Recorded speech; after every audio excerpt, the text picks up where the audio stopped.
ओम शांति। आज सुनते हैं प्यारे बाबा की 27 मई की मुरली से दिल में छपने वाली गहराई की बातें। आज की मुरली में बाबा ने कितनी वंडरफुल बात कही कि बच्चे, महारथियों में भी कोई भोजन पर होना चाहिए, भोजन बनाने पर ताकि सबको योग युक्त भोजन मिले।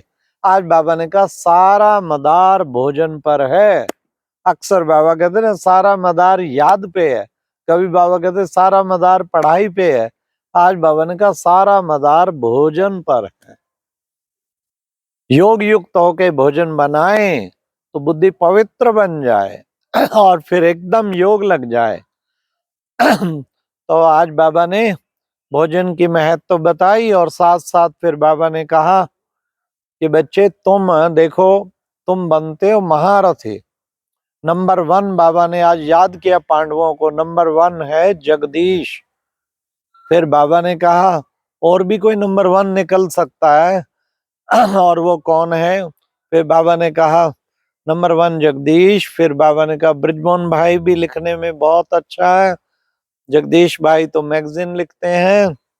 और भी बाबा ने कहा कोई तीसरा निकल आएगा। अब तो बहुत बाबा के बच्चे एक से बढ़कर एक हैं, कोई लिखने में, कोई बोलने में, कोई किस चीज में।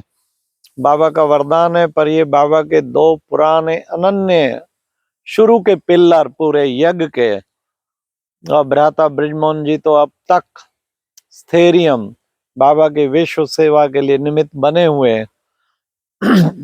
फिर बाबा ने आज कहा देह के सब धर्म को छोड़ अपने को आत्मा निश्चय कर मामेकम याद करो। बच्चे तुम ये देह के सब धर्मों को छोड़ना है और खुद को आत्मा समझना है। बाबा ने कहा बाबा ज्ञान का सागर भी है और साथ साथ बच्चे स्पिरिचुअल फादर है। तुम सबको पढ़ाने आया है तो तुमको बड़े प्यार से इस पढ़ाई को पढ़नी चाहिए, क्योंकि वो ऊंचे ते ऊंचा भगवान है। आज बाबा ने बार बार बच्चों की बुद्धि में ज्ञान टपकता रहना चाहिए, ये सारी ज्ञान की बातें घूमती रहनी चाहिए। फिर बाबा ने कहा कि बच्चों को इस पढ़ाई से ही बच्चे तुम्हें उच्च पद मिलता है, जितना पढ़ेंगे उतना उच्च पद मिलेगा, परंतु पढ़ाई अनुसार नंबर वार पद पाएंगे। फिर बाबा ने कहा कि बच्चों में अगर कमाई का अनुभव हो कि याद के द्वारा कितनी कमाई है, फिर झुटका नहीं आ सकता, नींद नहीं आ सकते। आज बाबा ने कहा बंधन मुक्त अगर बनना है, बंधन काटने के लिए ज्ञान का सुमरण बहुत जरूरी है। जितना ज्ञान का सुमरण करेंगे बंधन खलास होते जाएंगे। फिर बाबा ने कहा सृष्टि चक्र घुमाते रहने से क्या होगा? तुम चक्रवर्ती महाराजा महारानी बनेंगे। ये चक्र पूरा बुद्धि में होना चाहिए। कैसे सृष्टि चक्र फिरता है? हम ब्राह्मण, हम शूद्र थे, फिर ब्राह्मण बने, फिर देवता बनेंगे, फिर क्षत्रिय, फिर वैश्य, फिर शूद्र, फिर ब्राह्मण बन जाएंगे। बाबा ने कहा कलप कलप आके मैं ऐसा ज्ञान देता हूं, उसको अच्छी तरह से समझना है। ये कैसे सृष्टि चक्र फिरता रहता है, इसको अच्छी तरह से समझना है। फिर बाबा ने कहा कि बच्चे, बाबा तुम्हें बहुत मालदार बनाते हैं, मालदार। सतयुगी दुनिया में कितना माल देते हैं। हाँ, साथ साथ बाबा ने कहा मैं कालों का काल भी हूं, तुमको मरना सिखलाता हूं और तुम मरजीवा बन जाते हो। ऐसा सिखलाता हूं जो फिर कभी काल वापस नहीं आएगा। फिर आज बाबा ने सर्विस की बात पे भी समझाया, बच्चों की बुद्धि चलती रहनी चाहिए, कैसे समझाएं। प्रदर्शनी में बच्चों को अच्छी तरह समझाना है, जो ऐसा समझाना है जो एकदम बाप को याद करने लग जाए, समझ में आ जाए उनको बाप को याद करना है।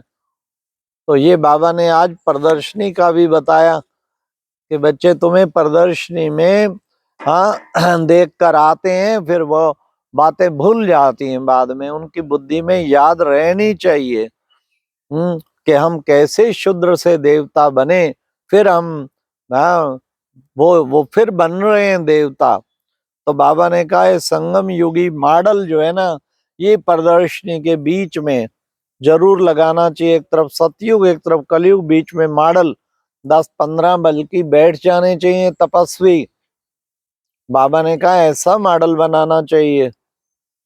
फिर बाबा ने कहा देखो कि बच्चे अगर अच्छा रीति पुरुषार्थ नहीं करेंगे तो फिर क्या होगा, क्षत्रिय कुल में आएंगे। फिर तो मेहनत करेंगे तो उच्च पद पाएंगे, नहीं तो क्षत्रिय कुल में आएंगे। फिर बाबा ने कहा पवित्र बनना है, अगर सतो प्रधान नहीं बनेंगे तो सतयुग में नहीं आएंगे। आत्मा पवित्र बनती है तो शरीर भी फिर पवित्र मिलता है। फिर बाबा ने कहा कि बच्चे काम महाशत्रु है, इस पर जीत पाकर तुम्हें पवित्र बनना है। और बाबा ने कहा नंबर वंडरफुल ये नॉलेज है बच्चे, देखो वंडरफुल नॉलेज, साक्षात्कार भी वंडरफुल है, ये साक्षात्कार भी वंडरफुल है। और सतयुग को भी बाबा ने कहा वंडर ऑफ द वर्ल्ड, सतयुग भी वंडर ऑफ द वर्ल्ड है। क्या चीज बाबा ने बनाई सतयुगी, स्वर्ग की दुनिया, जिसके दुनिया ड्रीम्स लेती है।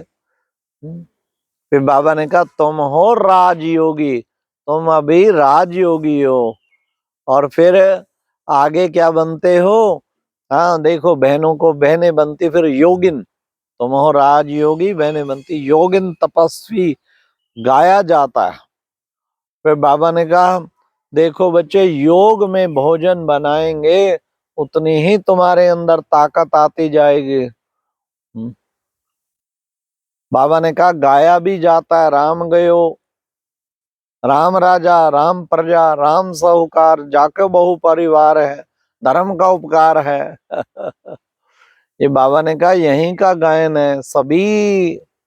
हाँ, राम राजा राम प्रजा सभी बाबा के बच्चे पवित्र देवी देवताएं हैं।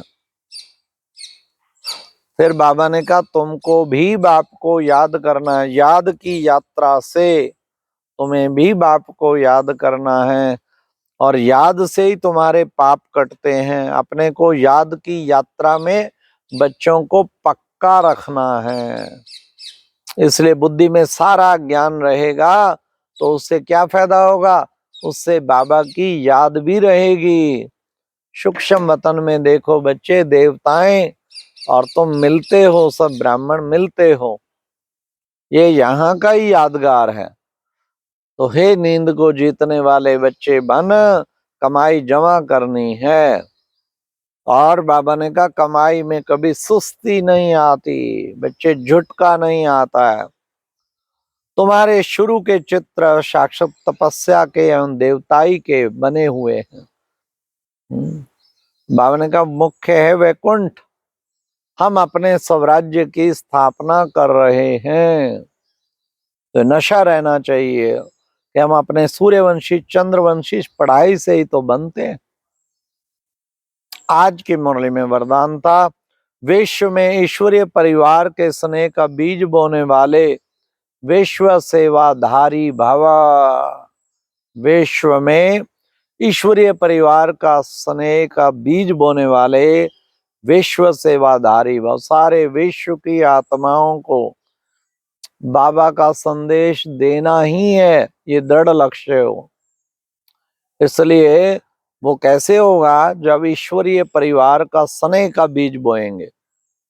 ये वन वर्ड वन फैमिली जो कहते हैं ना, गीत बना हुआ है, वन वर्ड वन फैमिली, सारा विश्व एक है, एक ही परिवार है, एक हमारा पिता है, एक माता पिता है, अलौकिक पिता है, जगदम्बा माँ है, तो ये सारा विश्व एक परिवार है। तो आज की मुरली में वरदान था ऐसा विश्व सेवाधारी भाव। तो फिर 7वां स्लोगन है कि बच्चे भाग्य विधाता बाप को जानना और पहचानना, और फिर बाबा ने कहा डायरेक्ट बच्चे बन जाना, ये सबसे बड़ा भाग्य है। कहीं सोचते हैं मेरे को तो कोई भाग्य नहीं मिला, मेरे को तो कोई भाग्य नहीं मिला। भाग्य विधाता बाप को जानना और पहचानना और उसके डायरेक्ट बच्चे बन जाना, ये सबसे बड़ा भाग्य है। अच्छा जी, ओम शांति। ये थी आज की मुरली से दिल में छपने वाली गहराई की बातें। ओम शांति।